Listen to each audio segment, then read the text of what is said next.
Good adventures, everybody. I'm Melissa Banczak, and welcome to episode 84 of Books Cubed, the show where I chat with authors you should be reading.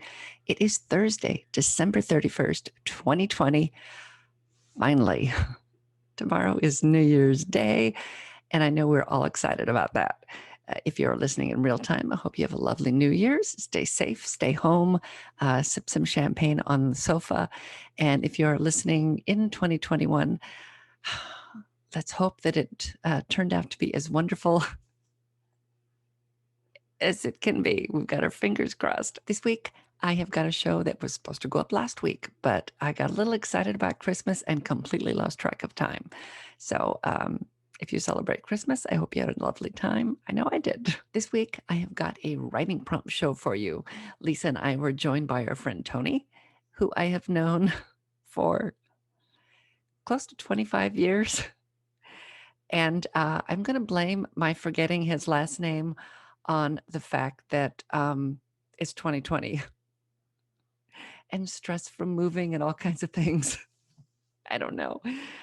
So sorry, Tony, about that. Anyway, so we're going to get right to the show, and I will see you after. Hey, good adventures, everybody. We are back. It has been a long break because I have not had internet for like 6 weeks. And actually, there'll be one show before this show, so I'm just repeating myself. Anyway, so we have got Lisa, my co-host, for the prompt books, and we have got Tony. Oh, geez, brain fart. Bruno. Oh my God! I co-write with Tony. I know his name. Well, that's okay, Linda. I'm fine with everything right now. This is how screwed up I am. Miranda. Oh my God. Yeah. Oh my God. Completely. I could not even think of my own name at that moment. Okay. So we are going to do a writing prompt show. We are so excited to be doing this again. We haven't done one in forever. I don't think we did one in November because I had no internet. So Tony's going to roll dice for us. And what we do is Lisa and I wrote a series of books called Writing Prompt Journals. And it is a journal. So I recommend getting them in paperback. You can get the ebook copy. The paperback is more fun because you can write in it. And we've included blank pages.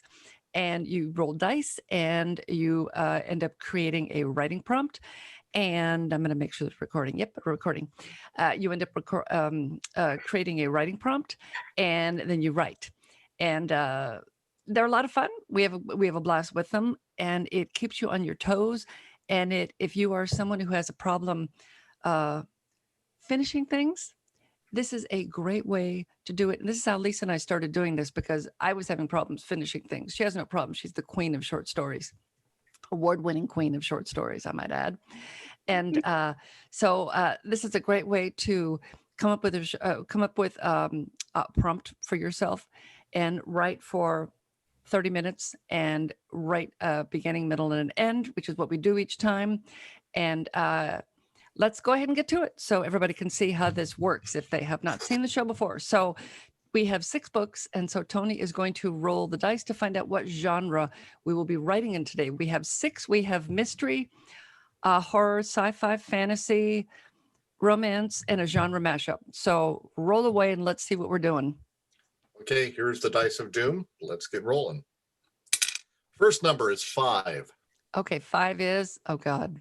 Yeah, you've got to tell me which book is 5. That's why I was like, oh my God, which one is 5? I don't have the thing up anymore. Hang on. I'm going to look on. oh, I know. Open the cover of 1. Wait a minute. You open the cover of 1. I'm going to go to Amazon here. Okay. Because they're in order on Amazon. Oh, see how prepared we are, people? Oh my gosh. Let me see. I am looking at the roller prompt. I opened up mashup. And I have mystery, horror, sci-fi, romance, fantasy. So where does mashup come in? 6? I think mashup is okay. Here, I got it. Let's see. Number 5 is fantasy. Yes. Okay, we're writing fantasy today. I'm so excited. I don't think we've done this one yet, or maybe we have. We have. We oftentimes get the mashup one. We do get the mashup one a lot. Yeah. We really do. And what we do then is we will roll. I can speak. Lisa is going to open the book to, if you're watching on video, there is the cover. It's orange and it has a dragon on the front because fantasy dragons. So she is going to open to a random page. And if it is a blank page with just lines to write on, she'll just go to the next page. Blank pages. And it's blank pages. Okay. Oh, they're So, lined. I'll go back to, so this one is, we have to roll a number for a character. Okay, here we go. Here we go. Ready? The number is 4. Number is 4. Okay, so we have a blacksmith on an errand. Smith. Okay. Okay. And we'll all write a prompt using the same set. And it is fascinating to see how different everyone's stories are. Okay, what are we doing next? Next, we need to roll one number for an object. Object is coming. Object is, the die almost lost, is 3. Wow, do you realize I just rolled 5, 4, 3? Oh, yeah. You better go play the lottery. Yeah, no kidding. All right, a wool sack. A what? Old sack. Wool sack. Old sack? Wool. Spell it? Wool. Oh, wool. W-O-O-L. Wool sack. A wool sack, not sock. Okay. Okay, and is rolling one number for a scenario. Scenario is number 6. Okay, number 6. It's Oh, yeah, this sounds good. it's an annual dance of fertility has begun.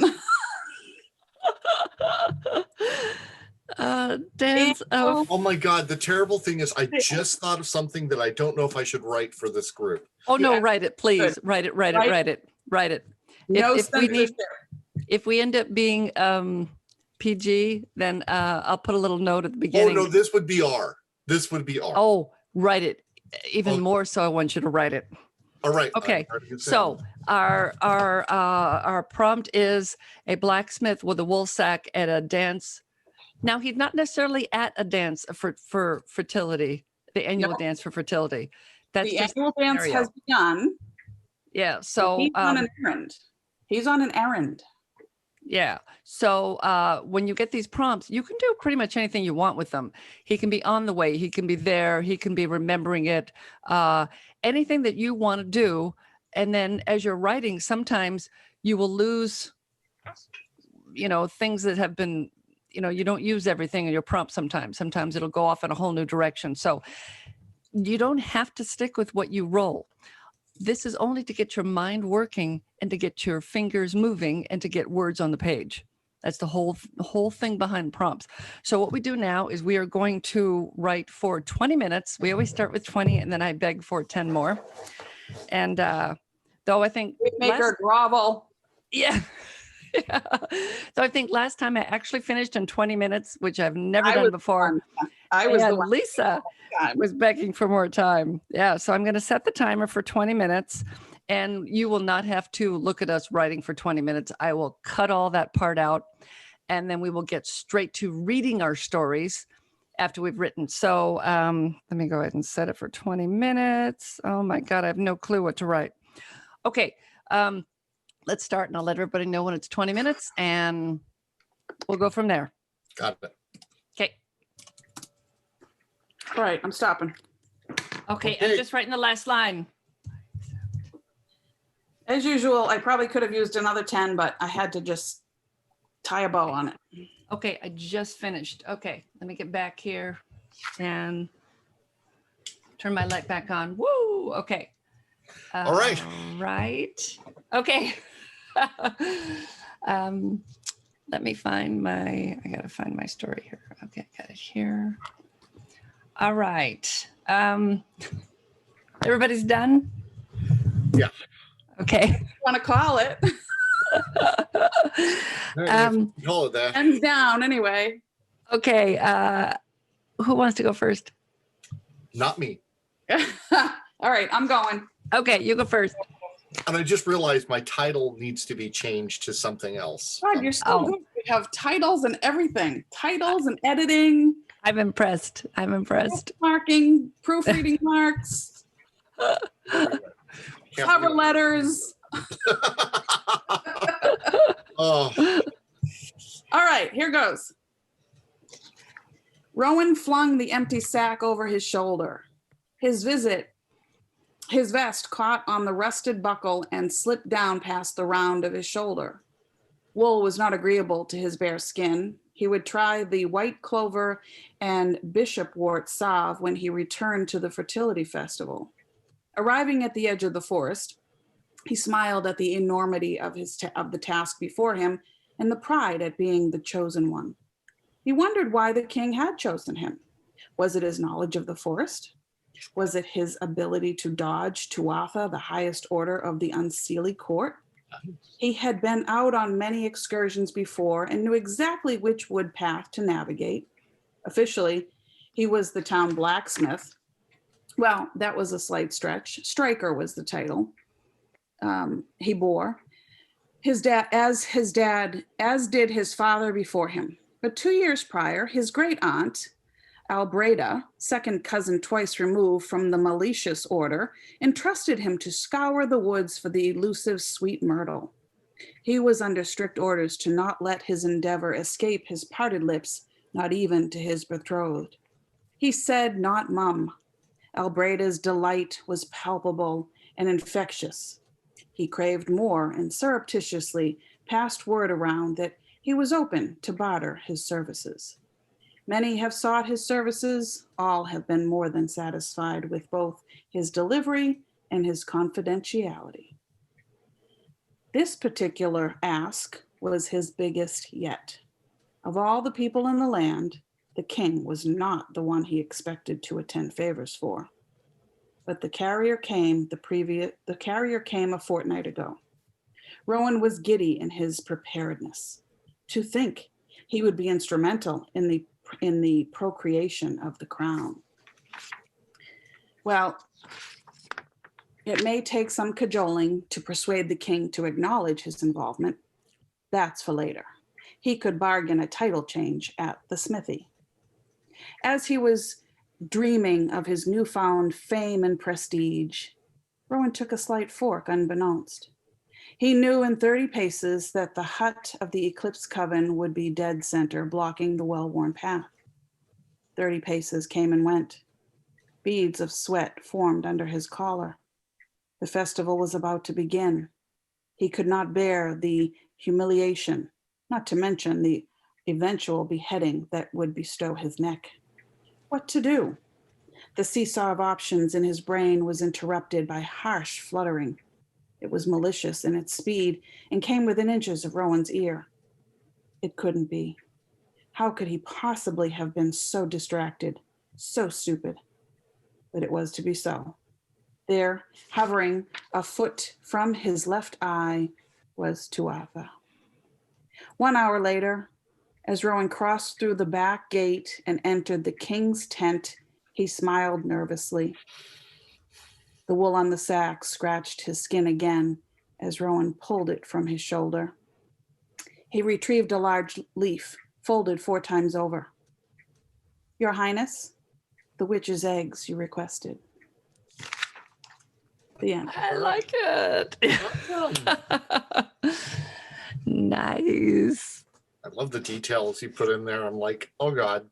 All right, that's Yeah. awesome. I love the Yeah. For me, I was caught right from when the caught on the shoulder, the fact that you were called out for Tuatha, that you gave it flavor and texture right away. Yeah. Big thumbs up. I got to figure Yeah. out what the camera is right there. Yeah. Well, thank you. It was, yeah, that was fun. I mean, my goal was to get him to get these witches' eggs, but of course he doesn't. He now comes back with the malicious fairies' eggs. So he has now turned the lineage. So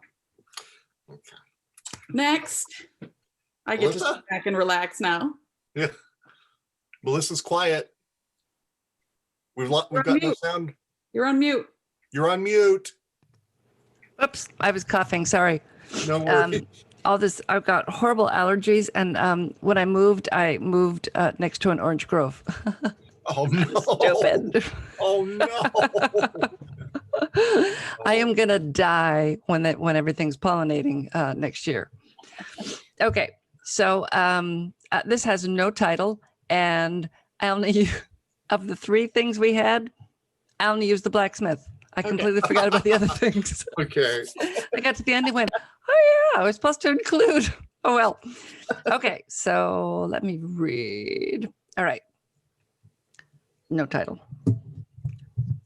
Lisbeth stood in the hall and watched her sisters, 3 young women, triplets, only in their undergarments, 3 flustered servants attempting to dress their masters, the youngest just 16, the youngsters just 16, full of giggles, full of life, ready for the night's festivities. But not really ready, for they had no idea what awaited them. Lisbeth, on the other hand, wanted nothing to do with what was going to happen. What she'd avoided when her 16th birthday had arrived 7 years ago. She rested a hand on the hilt of her sword, sheathed at her side, her savior, her life's work now. She glanced down at her hand. Dark smudges from her forge had discolored the fingers, mucked up the undersides of her nails, and kept her hands, arms, and most of her body covered in the soot that she'd seen on her father's face every day of his life. They'll be beautiful. It was her mother's voice, soft, feminine, sad. She didn't turn to look at the woman. It's not too late, she said. She tightened her grip on the handle of her sword and only relaxed when she felt her mother's gentle touch on her arm. No, the woman's voice was firm. There's nothing more to be done. Then there was a swish of fabric and the sound of heels clicking against the stones of the hall as Lisbeth's mother moved away. She watched the giddy young women for a few moments more, and then turned in the opposite direction of her mother. Outside, Lisbeth made her way past the wagons, their drivers awaiting their precious cargo, the men on horseback, each with one hand on the reins and the other on the handle of their own sword, her boots covered in filth by the time she'd crossed the foggy front lawn, leaving the mud to crunch in the gravel that led around to the back of the house. Beside her, she could hear restless horses, and she began to run. When she reached the barn and her forge, she took off her sword and began to dress in the armor that she'd made at night when no one had been around. It wasn't much. It didn't begin to cover her.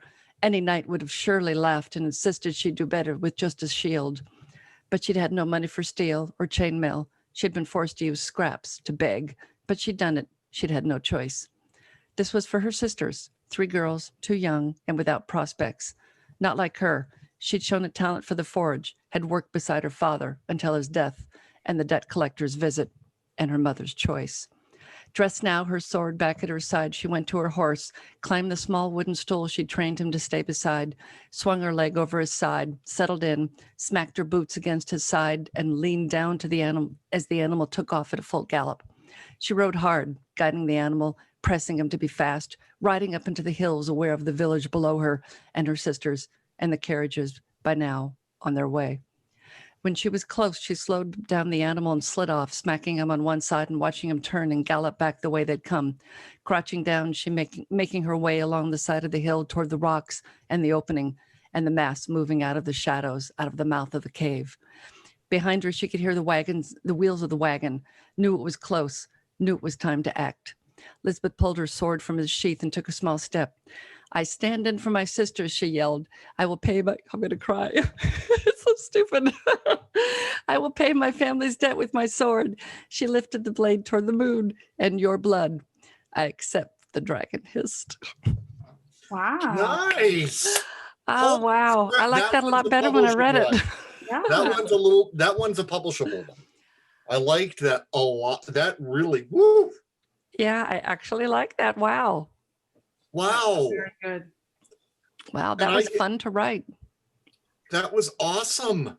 Thanks. That was fun. Oh, I got some things to clean up. but I said animal too many times, but yeah, that's one I think needs to go on to publication. I think. I really. Yeah. I mean, if anything, it's not a bad idea to have it as something you could put up on for sale. Yeah, Or cool, cool. even a free piece, you know. You know, I don't, and I don't. We're starting to write horror. I have not written fantasy before, really, and so this I like reading it. So this is fun to do. Yeah, that was really good. And there are definitely some publications out there that look for genre shorts because there just aren't a lot out there. Cool. I just saw it wasn't a call for stories, but it was some kind of a panel, like a free webinar type thing, and they were from Gotham writers up in New York City, and their topic was going to be genre short stories. Mm. So I missed it, but Oh, I got nothing else beyond that it was out there. But yeah, I mean again, like your details and just the noises, the crunching and the fingernails, the soot, The like horse, yeah. putting the stool beside, having the horse trained to go Training. to a stool. I was like, Training really? next to the horse, yeah. I was like, Training the horse. really? I'm Yeah. sitting here looking at mine going, mine is going to be, by comparison, a long. no, yours are always funny. I always look forward to your stories. No, that would really, Melissa, that was. Mwah. Oh, Okay. thanks. All right. Okay, guys, I apologize in advance. This is not one of my better ones. So this one is called The Love Sack. Do I have to? Eldar the Unkempt asked. He lowered his blacksmith's hammer and wiped the back of his hand across his brow. Yes, the mayor of Mactania insisted. He dragged a wool sack behind him, its contents grumbling and screaming. It's the fertility pest festival. He needs to be there. Eldar blew out an exasperated sigh. He hated the fertility festival. Sure, he knew its purpose.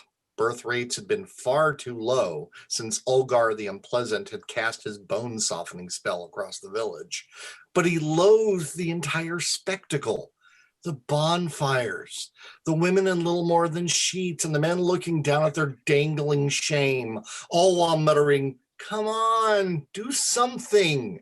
It always left him feeling distressed and not the littlest bit gassy. Yet it was his role to play in the ritual, and he knew he had to do it. Hand him over, Eldar sighed. The mayor dragged the wool sack forward. "See you soon," he called out as he ran towards the glow of the bonfires in the distance, only occasionally whispering encouragement towards his groin. "Let me out," a voice hissed from the sack. "Not yet," Eldar grumbled. He hefted the sack over his shoulders, only to feel feet kick him in the back. "Knock it off," Eldar called out. "Make me, you prude," the voice hissed back. Eldar sighed, then trudged towards the celebration. Eldar had barely crested the hill when the voice spoke again. "Want a cleric?" it hissed. "No, Spittle," Eldar snarled. "Dickless," Spittle spat. "Hey," Eldar growled. "I'm not into this whole thing. You know that." "Yeah," Spittle insisted. "Dick less." He groaned and kicked Eldar in the back again. "Want my cleric? Want now?" "No," Eldar snapped as he crested the rise. In the distance, beneath the low-lying trees, he could barely make out the circle of the festival beyond. "Maybe later." "Now," Spittle insisted. Sharp fingernails jabbed into Eldar's back and he dropped the sack, yelping with pain. Spittle the fuck goblin burst out of the bag as if launched from a cannon. The creature looked nothing like his name. Small, its emaciated green body all elbows, knees, and bone, it bounded back towards the village, its long pointed ears bouncing with each leap. "Cleric!" Spittle shrieked and vanished behind the rice. "Oh, bugger!" Eldar roared and dashed after his charge. No one knew where the mayor found Spittle. One day, after a failed fertility festival where both men and women kicked the dirt in front of their feet, too embarrassed to engage with the other sex, the mayor had arrived, the green creature by his side. The mayor's wife stepped forward, a sweet smile on her beautiful face. "My dear," she asked. "What in the ever-loving fuck is that?" she asked, her voice hunting. Spittle had ignored her and bounded out onto her shoulder. He's whispered into her ear, and her eyes had widened. A moment later, she'd grabbed the mare, dragged him back to their cottage. La.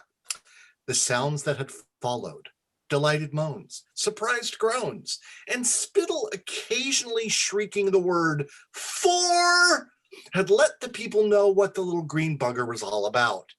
After that, Spittle was a fixture in the fertility festival. Unfortunately, he'd also been a burden. Turned out that Spittle's ability to light a loving fire meant that anything and anyone was up for grabs.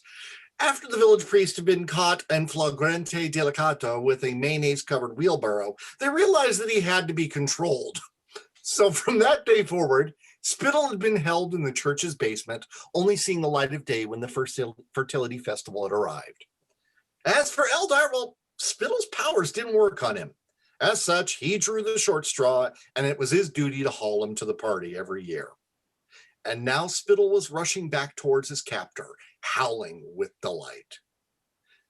Eldar heard the moans before he dashed into the church. His stomach tightened, worried what he'd see. Would Spittle be encouraging a nun to find her own passion with a pew? Would the priest be transformed into a lascivious lump, shrieking with ecstasy while eyeing a wonton sofa? His stomach turned at what he would find. Eldar burst through the doors, round to the corner, and spotted Spittle sitting politely around a table, the nun and the priest serving him stew. What? Eldar started. He looked again. Okay, what the hell? Spittle hopped down, wiped his mouth very delicately with a napkin, and cocked his head at Eldar. You think I can do my job on an empty stomach? He hissed. He turned to the nun. Oh, and Lydia, that stew? He blew a chef's kiss with sharpened nails. Aren't you a sweetie? Lydia answered. Festival, Eldar grumbled. Now. Yeah, keep your shirt on, Spittle said. But I'm not going back in that fucking sack, he spat. Thing smells like ass. The festival was a rousing success. 4 children were conceived, 3 marriages were saved, and at least 2 thruples were formed. Spittle did his duty as always, whispering his sweet nothings into the revelers' ears and moving on, allowing them to enjoy their ribaldry in private. As for Elder, well, he got back to his forge and worked hard, his hands gently caressing the curve of the anvil as he pounded the metal, his sweat dripping across the blade as his heart pounded. He teased the metal he forged, oh so gently, his passion for his work swelling. Eldar stiffened, then looked around. Spittle the fuck goblin grinned behind him. Come on, you guys, Spittle hissed. Get a room. And that's that. That was fantastic. That was I had to mute myself. I was laughing so hard. I did too. I have no idea where that came from. I'm deeply disturbed by my own psyche. Oh, that is great. Now, when you started writing, Yeah. How soon did you figure out what you were going to write as you were writing? Instantly. I knew exactly where it was going to go. I knew that the blacksmith was a prude, and it all came from the name Spittle the fuck goblin. The moment I had that, I was like, I know where the story is going. And I was worried because I thought, I have to build some backstory into here. How can I do that? But yeah, there it is. No, that was great. Amazing. I'm embarrassed, but there you go. I'm looking forward to reading this to my wife. I just know the look I'm going to get. As always, Tony, you come through with a fantastic story. There were always, everybody listening right now, go back and check previous shows with Tony that Tony has been on. His stories are always hysterical. They are so funny. And so, so fully formed. We have a very clear arc. We have a protagonist. We have, a complication. We have, it gets the denouement is there. And then the voice, I don't know how you do it in such a short time. That was just. Yeah, I'm impressed. Sheer unbridled panic. That's it. Sheer unbridled panic. Oh, this one, I think this is one of my favorite shows. Everybody, I love Lisa's story. I love Tony's story. And your Actually liked story. my story this Yeah. time. I Your don't story often like also- them, but honestly, Lisa's story and your story. Mwah. Yeah. And now, by the way, Yeah. I'm doing this because I had freaking Spittle do this. Now it's stuck in my head. Let's see your fingernails. They're fine. Oh man. Well, this has been a very fun show. Very fun. We worked today from the Just what we fantasy. needed. I'm sorry? Just what we needed. We did Yep. it. We so needed this. I totally agree. I've been unpacking boxes.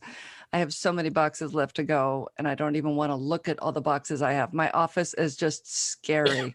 Absolutely scary. The whole house is, well, we can see some of the floors. So, I mean, it's getting better, but yeah, I definitely needed this today. We worked from the fantasy prompt book. If you are interested in doing a prompt show, if you are a writer, just go down to the show notes and click on comment and leave us a note if you'd like to join us in a future show. We do one of these every month. Normally on Books Cubed, I interview authors, but once a month we do writing prompts, and we're not always joined by Tony. Sometimes he can't be here, and we have other authors. We still have fun. We miss him, but if you want to hold up the book again, Lisa, if you're watching on video, this is the book we used today, and we have 6 books in the series. This is the fantasy version. If you write fantasy or mystery, let's say we have a mystery, horror, sci-fi, romance, genre mashup, and the fantasy. I think that's all 6. Yeah. Something for everyone, and it's sets, and you can get like over 6,000 prompts out of each book by rolling dice, and you can get even more if you take one element from different pages and combine them to make a prompt. So there's lots of prompts available in each book, and there is there's a bunch of pages for writing your prompt right inside the book, or starting it if you want to. So these are available. We will have links. I will have links in the show notes down there. I want to thank everybody for coming on today, and we will see you next time. Bye. As always, you can find links to all the books we talked about in the show notes. You will find our series on Amazon, Google Play, Kobo, and Barnes and Noble, and it is called the what is it called? The Roll a Prompt Writing Journal series. I know what it's called. I'll have links in the show notes. And if you want to play along with this effort, please drop me a note and say you'd like to, and we will invite you on the show. We do one of these once a month. We didn't in November just because I was moving and I was internetless for 6 weeks. And it just did not work out to get anything recorded. We tried, but I wanted to go sit in the parking lot at Starbucks. Doesn't work as well, and I wasn't going inside. There were people inside, but I wasn't going inside. Okay. As always, thanks guys for coming on the show. I love the writing prompt shows. I love all the shows we do, but I really love the writing prompt shows. It's just amazing what you can write when you don't think about it and you just dive in and you let yourself write and you don't edit and you just get from one point to the next. And you come up with a great short story. And all 3 stories this week I really liked. For once, I liked my story. And I really liked Lisa's, and I really liked Tony's.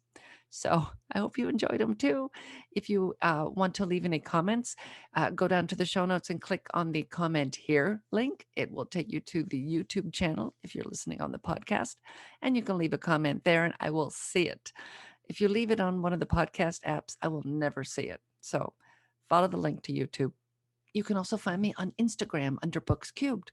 So that's it for now. I hope you have a lovely New Year's, and 2021 is going to be wonderful, and I hope I haven't jinxed it. Knock on wood. I'll see you next time. Go read a good book.